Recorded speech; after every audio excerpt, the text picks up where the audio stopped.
Untuk mengawali aktivitas Anda, kami informasikan perakiraan cuaca di Jawa Timur hari ini, Jumat 30 Agustus 2024. Menurut data dari Badan Meteorologi, Klimatologi, dan Geofisika atau BMKG, seluruh daerah di Jawa Timur diprediksi tidak turun hujan sepanjang hari.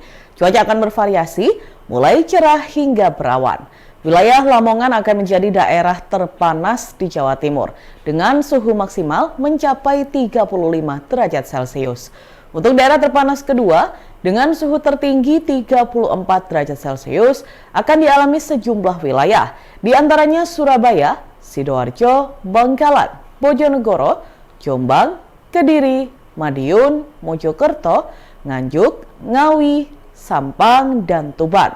Selanjutnya, daerah terdingin di Jawa Timur dengan suhu terendah mencapai 15 derajat Celcius jatuh pada daerah Batu.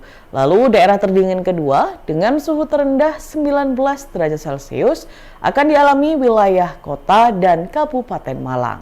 Dan Tribuners, sekian informasi perakiraan cuaca di Jawa Timur pada hari ini, Jumat 30 Agustus 2024. Terima kasih dan selamat beraktivitas.